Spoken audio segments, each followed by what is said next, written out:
तो हेलो दोस्तों, स्वागत है आप सबका आज की इस वीडियो में। तो आज की इस वीडियो में हम देखने वाले हैं मध्यकालीन भारत के इतिहास को।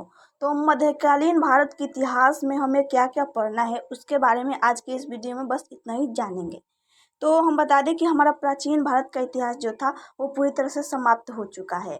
और चूंकि हम जानते हैं कि इतिहास को हम 3 भागों में बांट कर पढ़ते हैं, जिसमें से पहला भाग होता है प्राचीन भारत का इतिहास, और दूसरा भाग होता है मध्यकालीन इतिहास, और तीसरा जो भाग होता है वो होता है आधुनिक इतिहास।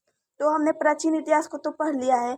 अब हम नेक्स्ट भाग की ओर चलते हैं, तो हम पढ़ेंगे मध्यकालीन भारत का इतिहास, जिसमें आज हम बस इतना ही बताएंगे कि इसमें हमें पढ़ना क्या क्या है।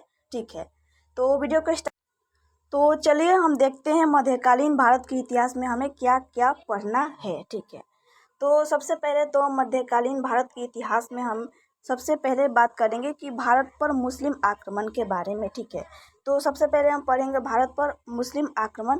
तो मध्यकालीन भारत के इतिहास में सबसे पहले हम यही पढ़ेंगे, जिसमें भारत पर मुस्लिम आक्रमण जो होता है वो दो तरह से होता है। ठीक है, तो इसको हम देख लेते हैं सबसे पहले।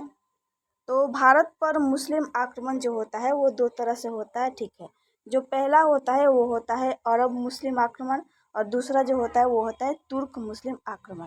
जो अरब मुस्लिम आक्रमण होता है उसमें हम देखेंगे मोहम्मद बिन कासिम को। ठीक है, और जो तुर्क मुस्लिम आक्रमण होता है उसमें हम देखेंगे सबसे पहले महमूद गजनबी, और उसके बाद मोहम्मद गौरी, और फिर दिल्ली सल्तनत की ओर बढ़ेंगे।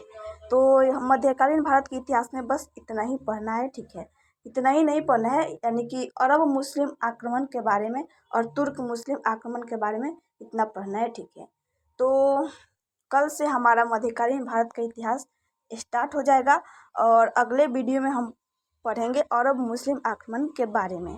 तो मिलते हैं नेक्स्ट वीडियो में। जय हिंद।